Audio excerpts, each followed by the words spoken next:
Hi, I'm Andrew with Tharium, and in this video we're going to be showing you the software that comes pre-installed on your new Iris Smart Camera. When you order your Iris Smart Camera, it comes with a suite of software designed to help you, diagnose any problems that you might find and inspect to the best of your ability with the aid of our technology. To use the software, it's very simple. You just bring your mouse down to the bottom of your screen and you'll have all these buttons, and I'll explain what each one of these does. For the settings on your Iris, if you don't want the settings changed, for example, if you want engineering to take care of that and you don't want the worker on the floor to change any of the settings on the camera, all you have to do is remove the wireless dongle on the side of the camera and they won't be able to access the mouse and they won't be able to change anything. For when you do want to change the settings, you simply go to the bottom and there's a button with gears that's your settings. And again, if you don't want that to be changed, you can just remove the wireless dongle. The rest of the software that comes with the camera is fairly straightforward. The next one over is your capture image. That's, take a picture of whatever you're looking at. The next one over is your record, so you can record live video with the Iris.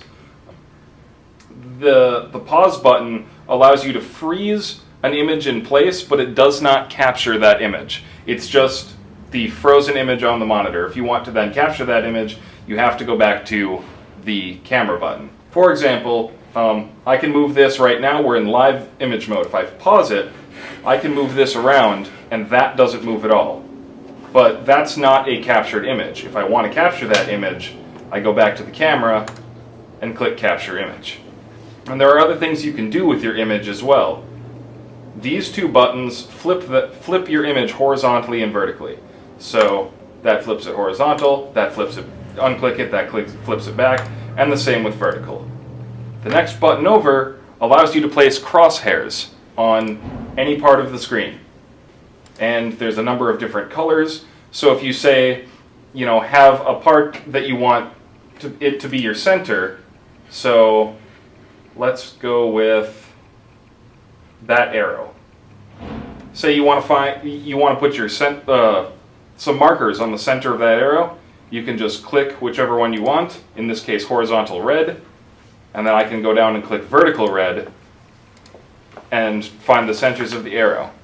And now if you want to change the position of those, I'm still on vertical red, so I can just click again and that'll move the vertical. And it works the same with horizontal, and it works the same with all the colors. This just allows you, say, if you wanted to keep the center on there, but mark the tips of the arrow, you could put a horizontal green right there, just as an example. And you can do that with any number of colors. Just whatever you need to help you get the dimensions that you want. The next two buttons over, actually the next four buttons over, control your picture quality for the most part. Contrast is pretty basic. It's a slider back and forth. Farther one way will make it a darker image, and the other way will just make it gray. Brightness, similar in function. Slide it all the way to the left, it becomes dark. Slide it all the way to the right, it becomes light. Find whatever balance you need to get the image quality that you want. The next one over is black and white. So you can just click that, makes the image grayscale rather than in color. The next button is your white balance, and that's generally something you won't need to mess with too much. Once you get it in the environment that it's going to be in, you might need to color correct based on what lighting you have in the room. But for the most part, our cameras got a good enough lens on it that it doesn't really need all that much adjustment. This guy is your sharpness, and it functions pretty similar to, a fine focus control on a camera. We just do it through the software so that you don't have to mess with the settings on your lenses. In a similar vein, we have a digital zoom.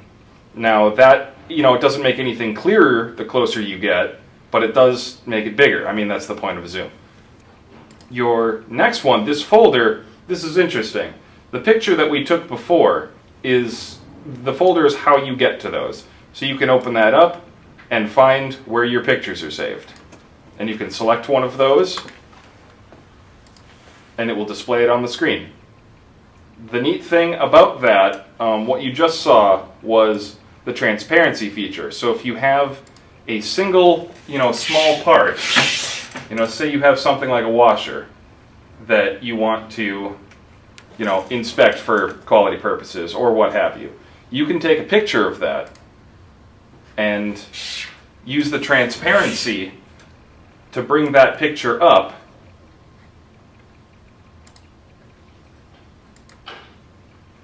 in a way that allows you to still see the picture that you took and see new things that you put on there. This button is a picture-in-picture. This allows you to take a photo that you have and the live image and compare them side by side. So you'd go back and select an image, and then you can side by side those. And then this last button is your filters. Now you can take it, especially this is very useful on high density areas where there's a lot of things visually going on, and you can apply different filters to them to perhaps see things a little better or find flaws. My favorite personally is this one. This is emboss, and everything moves with it. Like all the filters are still live, and it's very good at detecting edges, and you could even see the writing on that chip there, which is pretty phenomenal. And then to reset everything, you just press the button at the end. Thanks for watching. This has been a demonstration of the software that you get with your Iris camera.